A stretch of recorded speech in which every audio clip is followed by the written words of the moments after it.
दोस्तों, एक बहुत ही भयानक प्लेन क्रैश रसिया के अमूर रीजियन में हुआ है, जिसमें 49 लोगों की जान चली गई। ये हादसा तब हुआ जब अंगारा एयरलाइंस का एक एंटोनोव AN-24 एयरक्राफ्ट जो ब्लागोवेस्टेंस्क से ट्यान्डा जा रहा था, अचानक रडार से गायब हो गया, सिर्फ कुछ ही किलोमीटर्स पहले जब वो अपनी मंजिल के पास था। इस फ्लाइट में टोटल 49 लोग सवार थे, जिसमें 43 पैसेंजर्स थे, जिनमें 5 छोटे बच्चे भी शामिल थे और 6 क्रू मेंबर्स। जब एयरक्राफ्ट ट्यान्डा के पास पहुंचा तो हेवी रेनफॉल और लो विजिबिलिटी की वजह से पहला लैंडिंग अटेम्प्ट फेल हो गया। जब सेकेंड अटेम्प्ट किया गया तब एयरक्राफ्ट ने एयर ट्रैफिक कंट्रोल से कांटेक्ट खो दिया। कई घंटों की तलाश के बाद एक Mi-8 रेस्क्यू हेलीकॉप्टर ने प्लेन का रैकेज एक फॉरेस्ट कवर्ड माउंटेन्स एरिया में ढूंढ निकाला, जो ट्यान्डा से लगभग 15 किलोमीटर दूर था। दोस्तों, तस्वीर बहुत ही डरावनी थी। प्लेन जल रहा था, पूरी तरह डिस्ट्रॉयड हो चुका था और सैडली कोई भी सर्वाइवर नहीं मिला। सभी 49 लोगों की मौत कंफर्म कर दी गई। रेस्क्यू टीम ने तुरंत रिकवरी ऑपरेशन शुरू किया, लेकिन एरिया इतना रिमोट और चैलेंजिंग था कि उन्हें काफी मुश्किल का सामना करना पड़ा। इनिशियल इन्वेस्टिगेशन के मुताबिक वेदर कंडीशंस जैसे बारिश और धुंध ने क्रैश में अहम भूमिका निभाई हो सकती है। शंका है कि गो अराउंड के दौरान पायलट कंट्रोल खो गया था। ये एयरक्राफ्ट AN-24 एक 50 साल पुराना टर्बोप्रॉप प्लेन था। हालांकि उसकी फ्लाइंग सर्टिफिकेट 2036 तक वैलिड थी और एयरक्राफ्ट को एयरवर्दी डिक्लेयर किया गया था आफ्टर इंस्पेक्शन। फिर भी इस हादसे के बाद रसिया में एविएशन सेफ्टी को लेकर नई चिंता उठ गई है, खासकर ओल्ड एयरक्राफ्ट के ऑपरेशन को लेकर। रशियन एविएशन अथॉरिटीज ने फॉर्मल इन्वेस्टिगेशन लॉन्च कर दिया है ताकि इस ट्रेजेडी के एग्जैक्ट कॉज का पता लगाया जा सके।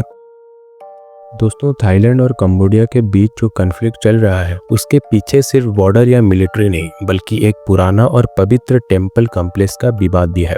इस पुराने झगड़े का सेंटर पॉइंट है प्री बिहेर टेम्पल, जो 11th सेंचुरी का एंशिएंट हिंदू टेम्पल है और दोनों देश इस पर अपना अधिकार जता रहे हैं। ये टेम्पल कंबोडिया के अंदर स्थित है, लेकिन थाईलैंड के बिल्कुल बॉर्डर के पास। इसीलिए थाईलैंड के कई लोगों का मानना है कि ये उनका कल्चरल हेरिटेज है। 1949 के बाद से ये डिस्प्यूट चालू है, लेकिन 1962 में इंटरनेशनल कोर्ट ऑफ जस्टिस यानी ICJ ने जजमेंट दिया था कि प्रे बिहेर टेम्पल कंबोडिया का हिस्सा है। के बाद भी ग्राउंड पर टेंशन्स कभी खत्म नहीं हुए। 2008 में ये डिस्प्यूट तब और भड़क गया जब यूनेस्को ने प्रे बिहेर टेम्पल को वर्ल्ड हेरिटेज साइट डिक्लेयर किया। थाईलैंड में इस फैसले को लेकर पॉलिटिकल और पब्लिक बैकलैश हुए और बॉर्डर पर मिलिट्री बिल्डअप भी शुरू हो गया। तब से लेकर अब तक कई बार स्मॉल स्कर्मिसेस, सेलिंग और सिविलियन इवैक्यूएशंस हो चुके हैं। दोनों तरफ से सोल्जर्स मर चुके हैं और कई बार सीज फायर एग्रीमेंट्स भी फेल हो चुके हैं। इस बार भी रिसेंट वायलेंस के पीछे वही टेरिटोरियल और कल्चरल क्लेम्स हैं, जहां कंबोडिया टेम्पल के आसपास का एरिया भी अपना बताता है, जबकि थाईलैंड उस पर विरोध करता है। एनालिस्ट कहते हैं कि यह डिस्प्यूट सिर्फ टेरिटरी का नहीं, बल्कि नेशनल प्राइड का भी सवाल बन चुका है। अब जबकि दोनों देश के बीच टेंशन फिर से भड़क गया है, UNSC और ASEAN जैसे ग्लोबल बॉडीज इस सिचुएशन को देख रहे हैं ताकि एक पीसफुल रिजोल्यूशन निकाला जा सके।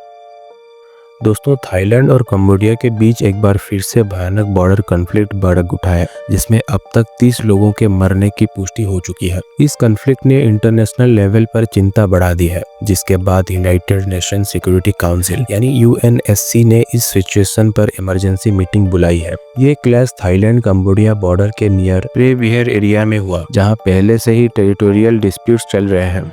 रिपोर्ट्स के मुताबिक हेवी आर्टिलरी, रॉकेट अटैक्स और एयर स्ट्राइक्स के जरिए दोनों तरफ से हमले हुए हैं। कंबोडिया ने क्लेम किया है कि थाईलैंड के फाइटर जेट्स इंक्लूडिंग F-16S ने उनके बॉर्डर पर एरियल स्ट्राइक किया, जिसमें कई सिविलियंस और सोल्जर्स की मौत हुई। दूसरी तरफ थाईलैंड ने कंबोडिया पर आरोप लगाया कि उन्होंने पहले रॉकेट लॉन्चर्स का यूज किया, जिसमें उनके सोल्जर्स मारे गए। इस वायलेंट क्लैश में अब तक 2 डजन से ज्यादा इंजरीज रिपोर्ट हुई है।